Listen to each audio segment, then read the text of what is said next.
So guys, welcome back to Up to Date IDN Channel. Nama gue Greg. Jadi banyak dari kalian yang tanya Poco X3 NFC. Ya nggak lama Xiaomi atau Pocophone Indonesia resmi membawa Poco X3 NFC resmi di Indonesia.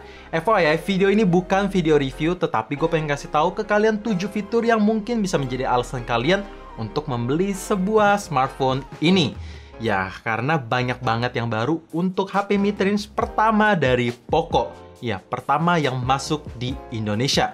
Dan punya tagline, The Real Mid-Range Killer. Jadi, langsung aja kita bahas. Let's check it out.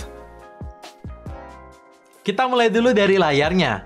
HP ini punya ukuran 6,67 inch, resolusi Full HD+, panel layar IPS LCD, body ratio 20:9, dan sudah ada pelindung Corning Gorilla Glass 5 plus dapat free screen protector bawaan. Pas pertama kali ngeliat layar HP ini secara langsung, bisa gue bilang sangat mirip dengan Redmi Note 9 Pro kemarin.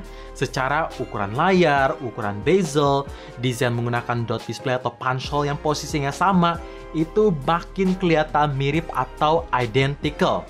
Hanya aja secara experience menurut gue perbedaannya sangat major. Tentu, layar sudah menggunakan Full HD Plus yang sangat tajam. Dan untuk tingkat warna akurasinya ada di DCI-P3 87,4% yang support HDR10. Jadi punya warna yang udah vivid, colorful juga, jadi nyaman untuk dipakai nonton ataupun main game. Hanya aja ada satu yang bikin beda, yaitu refresh rate. HP ini membawa 120Hz dengan touch sensing sampai 240Hz yang sangat-sangat mulus. Ketika kalian nge-scroll, itu animasi bakalan kelihatan mulus dan berasa banget mulusnya. FYI, 120Hz juga berasa ketika kalian scrolling Facebook, Instagram, ataupun main game juga ada berasa sedikit.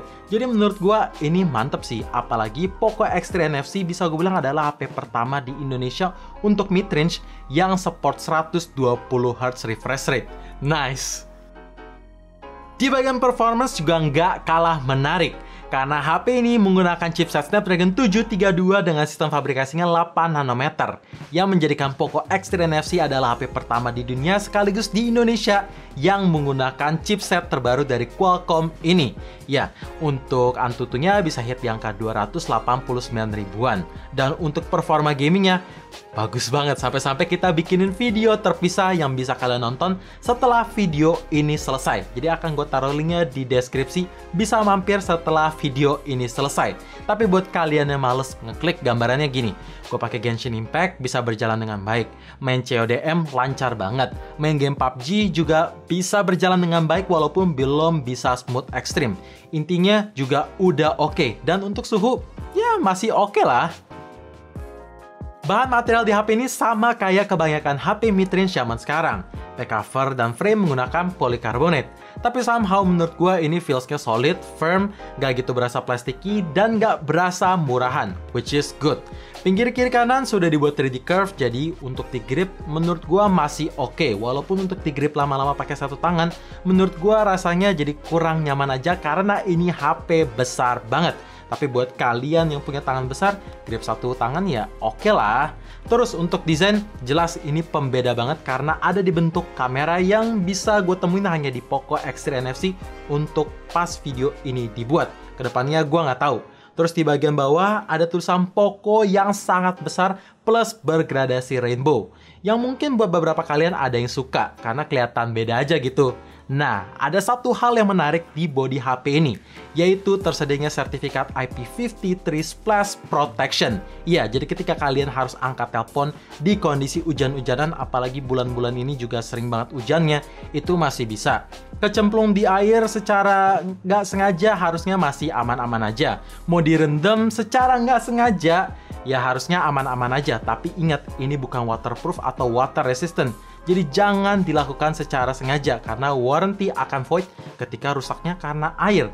Jadi sertifikat ini hanya ada untuk memprevent hal-hal yang tidak diinginkan ya. Karena HP ini punya performa yang sangat bisa diandalkan, otomatis aimnya Poco itu ke orang-orang yang seneng gaming berjam-jam di HP mereka. Gimana enggak? Kapasitas baterai yang dikasih tuh langsung 5160 mAh yang besar banget. Tapi pertanyaannya, apakah baterai di HP ini awet?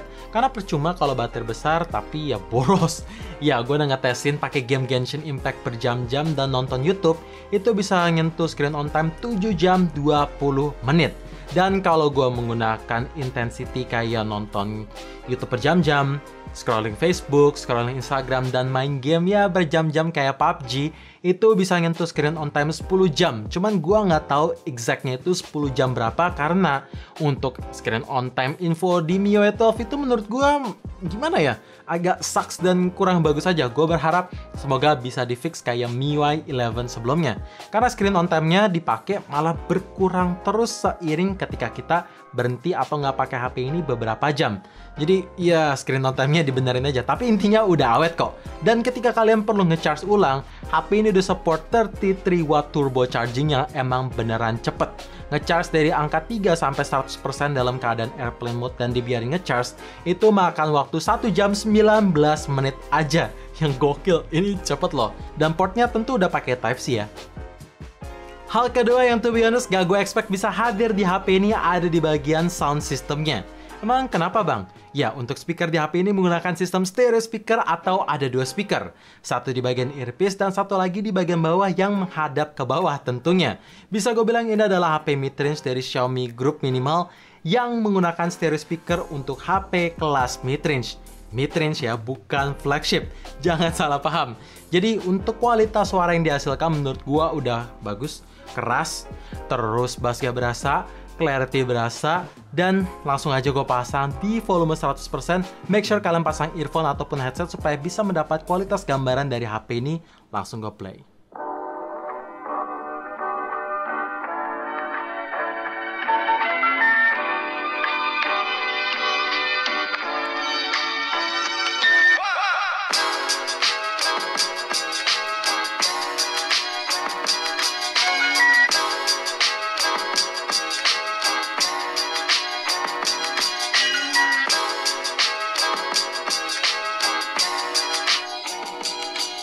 Ya, jadi begitu gambarannya. So far, selama pakai HP ini, gue main game PUBG, itu pakai speaker, footstep-nya berasa, nonton juga immersive. Pokoknya oke sih, tapi kalau kalian mau lebih immersive lagi, tenang. Port jack 3.5 masih tersedia kok. Ada 2 fitur yang personally gue suka di HP ini. Pertama, karena di ujung HP ini aja ada kata NFC, otomatis teknologi Near Field Communication tersedia. Yang kalian minta tentunya sangat kepake apalagi kalian tinggal di tengah kota. Ya, sebelum COVID ini ada, kan ketika kalian naik public transportation kayak MRT ataupun Transjakarta, harus atau diwajibkan bayar menggunakan kartu electronic money.